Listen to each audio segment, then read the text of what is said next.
देखिए, रिश्ता अगर आपका बन गया है, तो रिश्ते को आप इतना खराब मत करिए कि वापस आने का रास्ता असंभव सा हो जाए। क्योंकि आजकल ये देखा जा रहा है कि महिलाएँ जो हैं वो पति के ऊपर, पति के ही क्या, पति के परिवार में इतने भी होते हैं, सास-ससुर, ननद, सबके नाम लिखवा कर वो अपने आप को शहंशाह समझती है कि भई मैंने बहुत बढ़िया काम कर दिया।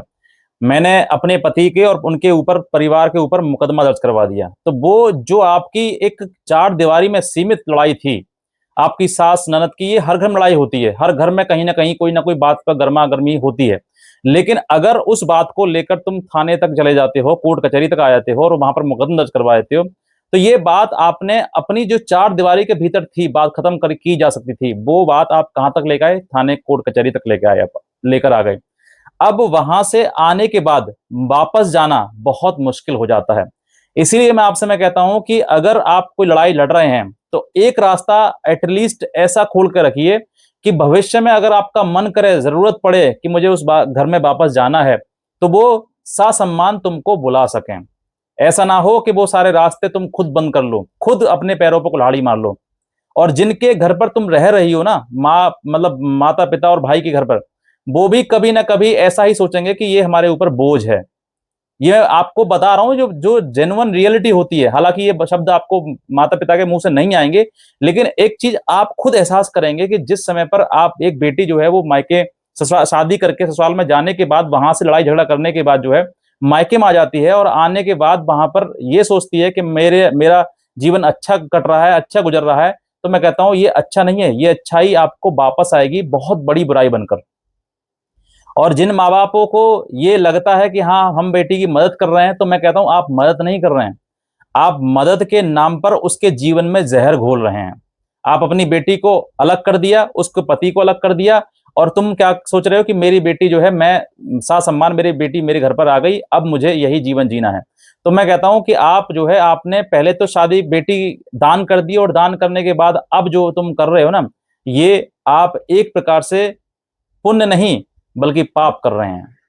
बेटी, आप पिता हैं, मैं एक आपसे सवाल पूछ लेता हूं। आप पुरुष हैं, तो आपको, जब आपकी शादी हुई होगी, तो क्या आपको एक स्त्री की जरूरत नहीं पड़ी होगी? एक शरीर की जरूरत नहीं पड़ी होगी? तो आप सोच कर देखिए, क्या आपकी बेटी है, क्या वो भी तो इंसान ही है ना? तो क्या उसको एक पुरुष की जरूरत नहीं पड़ेगी? लेकिन आपने क्या किया कि उसको अलग कर लिया, और अलग करने के बाद, अब उस व्यक्ति से अलग करने के बाद अपने घर में बैठा दिया। तो जो जेन्युइन है, जो बायोलॉजिकल बॉडी है, वो उसकी नीड तो होगी ना। तो तुम क्या कर रहे हो? कलंक। तुम क्या कर रहे हो? अपने माथे पर मतलब पाप के भागी बन रहे हो तुम। ये तुम्हें नहीं करना चाहिए। ये नियम के विरुद्ध तुम कर रहे हो, और इसीलिए जो है ये चीजें बिगड़ रही हैं। अगर माता पिता शादी करने के बाद सोचते हैं कि भाई ठीक है, जैसा तुम्हारा जीवन कटेगा, जैसा तुम्हारा नसीब था, तुम नसीब के भागी हो, भोगी हो, उसको भोगो। लेकिन क्या समझाते हैं कि वो जो है, जिसके, उस लड़की के जो माता पिता, भाई बहन जितने भी होते हैं ना, उस समय पर उसके इतने बड़े साथी बन जाते हैं कि सब कुछ अपने ऊपर लेते हुए उसको तमाम, दामाद को जो है, जो पति है उस लड़की का, उसको तमाम गालियां देते हैं उसके पीछे, और लड़की वो सुनती है। उसको, साले को हम ऐसा कर देंगे, वो कर देंगे, उस पर दहेज का मुकदमा लगवा देंगे, ये कर देंगे, वो कर देंगे, जान से मार देंगे, तमाम गालियां गलौज सुनते हैं। और जो लड़की है, जो बेटी है, जो बैठ के सुनती है अपने पति के बारे में, उसको सुकून मिलता है। क्या बस यही तो चाहती हूं मैं, बस उसको ऐसा ही तो होना चाहिए। लेकिन ये कुछ समय के लिए डायलॉग बाजी होती है। जितने भी वो लंबी लंबी फेंक रहे हैं ना तुम्हारे घर वाले, परिवार वाले, उनमें से एक भी मच्छर तक नहीं मार पाएगा। लेकिन मारने की बात कर रहे हैं दामाद की, कि हम उसको मार देंगे। बस मुंह से बक बक करके ना, वो सिर्फ अपनी अपनी अंदर की जो आग भभक रही है उसको ठंडा करते हैं, बस। लेकिन इस आग के चलते हुए कौन कौन जल रहा है, इसका भविष्य किसी को नहीं पता। उसको नहीं पता कि भविष्य में मेरी बहन भी इसकी कहीं ना कहीं साथी बन जाएगी। अगर मैं इस तरीके से करूंगा, ये जो आज मैं कर रहा हूं, इसका भविष्य में जो परिणाम है, वो मेरी बहन को भुगतना पड़ेगा या मेरी बेटी को भुगतना पड़ेगा। वो ये नहीं सोचता है व्यक्ति, और वो इतनी जल्दबाजी में इतना बड़ा कदम उठा लेते हैं कि उसके बाद ऊपर मुकदमा करवाना शुरू कर देते हैं। और ये चीजें, मुकदमा दर्ज करवाने के बाद ये तो है नहीं कि भैया आज ही मुकदमा दर्ज करवाया और आज ही कल को सजा होगी उसको। ये भी लंबा समय लग जाता है, और कानून कोर्ट प्रक्रिया जो है वो फैमिली मैटर्स में बहुत स्लो चलती है, बहुत ही स्लो। कोई, क्योंकि सबको पता है कि ये कोई हीनस क्राइम तो है नहीं, एक छोटा सा अपराध है, और अपराध हुआ है नहीं हुआ है, ये तो बात की बात है। लेकिन अभी इतना जल्दी कोई भी निर्णय नहीं लिया जाता है। इसीलिए जो आपके साथ दे रहे हैं, तुम घर पे मायके में बैठी हुई हो और जो तुम्हारे आज साथ दे रहे हैं ना, तुम्हारे साथी बने हुए हैं, तुम्हारी छत्र छाया बन रहे हैं कि भाई सब कुछ हम देख लेंगे, तुम 2-3 साल रुको, वेट करो। तुम्हारे जितने भी जो तुम्हारे सगे संबंधी थे, तुम्हारे डायलॉग बाजी कर रहे थे, हम ये कर देंगे वो कर देंगे, वो कुछ दिन तुम्हारे मुंह पर मारेंगे ताना और कहेंगे कि तू वहां पे चली जा। तुम फिर बाद में कहोगे भैया ऐसा हो रहा है, भैया पापा ऐसा हो रहा है, तो वो भी कहेंगे कब तक कहें तेरी, कब तक सुने हम तेरी, तेरा पति है, तू देख, तू अपना काम देख, हम क्या करें बताओ, कब तक करें, तेरे मुकदमा करना था वो कर दिया, अब रहो आराम से, जियो खाओ पियो मौज करो, बस क्या करेंगे, बस इतना ही। और 2-4 साल और 10 साल तक तुम रुकोगे तो उसके बाद सोचेंगे चलो ठीक है खत्म करो, अब वो उसको भी रखना नहीं है, इसको भी रहना नहीं है, तो फिर कहोगे कहीं ना कहीं इसको सेट सेट सेट करो कहीं पर, मतलब इसको बिठा दो, शादी नहीं बिठा दो। आप सोच कर देखिए, तुम्हारे लिए ऐसे शब्द बोले जाएंगे फिर कि कहीं और बिठा दो इसके लिए। यही प्रक्रिया है, यही जीवन। फिर तुम्हारे जो लोग अपने थे ना, वो अपने इतने दुश्मन बन जाएंगे तुम्हारे, तुम्हारे मन ही मन में अंदर ये आएगी कि मैं क्या हूं, स्त्री हूं क्या हूं, कि पहले उसके साथ रह ली, फिर दूसरे के साथ रह ली, फिर दूसरा नहीं रखेगा, रखेगा क्या पता, कुछ नहीं पता उस भविष्य में, जो आदमी जैसा आज था वो दूसरा आदमी कैसा मिलेगा मुझे ये भी नहीं पता। तो क्या वो रखेगा, रखेगा नहीं रखेगा, गारंटी तो कुछ है नहीं उसकी भी, फिर तुम तीसरा बदलोगी, क्या ये चलता रहेगा? इसी श्रृंखला को रोकने के लिए महिला को अपना विवेक बुद्धि से काम लेना चाहिए। माता पिता शादी के बाद उनको सब कुछ छोड़कर सिर्फ और सिर्फ अपना पति ही से ही प्रेम करो, सम्मान जीवन जियो। जो स्त्रियां, जो लड़कियां, जो बेटियां शादी के बाद अपने माता पिता से ट्यूशन ना लेकर अपने पति को ही अपना सर्वोत्तम समझती हैं, वो महिलाएं आज के टाइम में इज्जत से सम्मान जीती हैं और मोटरसाइकिल पे पीछे बैठकर सिंदूर लगाकर और बहुत बढ़िया जीवन जी रही हैं। और उनके माता पिता भाई बहन सम्मान सीना तान कर सम्मान में समाज में जी रहे हैं, और वो अपने आप को सौभाग्यशाली समझ रहे हैं कि हमारी बहन ऐसी है, हमारी बेटी ऐसी है।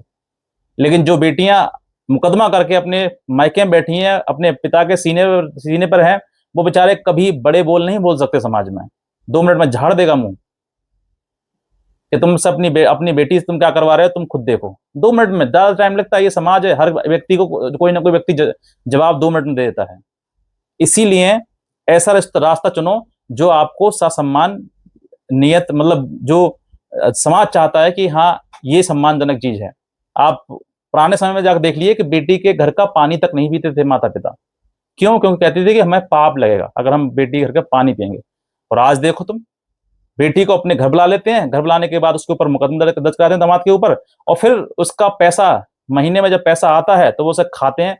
उसका बाप दारू मुर्गा चलता है, भैया बेटी हमारी 10,000 रुपए लेकर आई है, बेटी हमारी 5,000 रुपए लेकर आई है, भाई आज पार्टी होगी, तो पार्टी हो रही है। यही तो है कलयुग। और बेटी भी खुश है कि हाँ बहुत खुश है, बहुत अच्छा हुआ। और वो पैसा कब आता है कब चलाता है पता नहीं रहे। वो पैसा पैसा नहीं है, वो पाप है जो तुम लेकर आ रहे हो अपने घर पर। बेटी से मुकदमा पति के ऊपर दर्ज करवाकर और फिर उससे पैसा ऐंठ रहे हो, सेटलमेंट के नाम पर या मेंटेनेंस के नाम पर या फैसले के नाम पर। ये सब क्या है? ये पैसा सब कुछ तुम्हारे लिए पाप का भागी बन रहे हो तुम, जीते जी नरक भोगोगे। यही चीजें हैं जो तुम्हें देखनी चाहिए कि भाई हम जो पैसा आ रहा है वो किसके नाम पर आ रहा है? बेटी के नाम पर तो आ रहा है। लोग बेटी घर का पानी तक नहीं पीते, तुम पैसा खा रहे हो और उससे दारू मुर्गा चल रहा है तुम्हारा। यही जीवन है जो तुम गलत कर रहे हो। और इसीलिए आप जीते जी देखिए, आप अभी तो आपको नहीं दिखाई दे रहा। वो कहते हैं ना कि पाप का जब शुरुआत होती है तो धीरे धीरे शुरुआत होती है। अभी तुम्हें अच्छा लग रहा है, फिर एक समय आने के बाद तुम्हें खुद अपने नजरों में, अपनी निगाहों में गिर जाओगे, तुम्हारी अंतरात्मा खुद तुम्हें धिक्कारेगी। और कुछ लोग की ना धिक्कारती है, कुछ लोग होते हैं ढीठ, जिनको कोई फर्क नहीं पड़ता है, बेटी जाए भाड़ में, बस हमें पैसा आता रहे, उनको कोई मतलब नहीं है। तो अगर ससम्मान आपको आप जीवन जीना है तो मैं आपसे ये एक ही सलाह दूंगा कि बेटी को अपने, जहां तुमने ब्याह है उसको, जहां से शादी करी है उसी घर भेजो। अब जैसा भी है, सुख में है वो, दुख में है, उसका नसीब है, ये समझकर छोड़ दो उसको। ज्यादा तुम बेटी बेटी हाय बेटी करोगे तो जो दामाद है वो हमेशा हमेशा के लिए तुमसे मुंह मोड़ लेगा, और फिर तुम जबरन उसको घर में घुसाओगे, भाई जबरन हमारी बेटी को घर में रखो, घर में रखो, घर में रखो, और वो मना कर देगा नहीं रखूंगा। तो फिर कोई ताकत नहीं है जो जबरदस्ती तुम उस घर में घुसा सको उसको। ये कानून भी कहता है जबरदस्ती कोई किसी के साथ नहीं रह सकता है। प्रेम से संबंध है ये, प्रेम से ही रहा जा सकता है, और प्रेम से ही रह सकते हो साथ में। इसीलिए प्रेम का धागा तोड़िए मत, और इतना रिश्ते में कड़वाहट मत करिए कि रिश्ते में वापस आना असंभव हो जाए।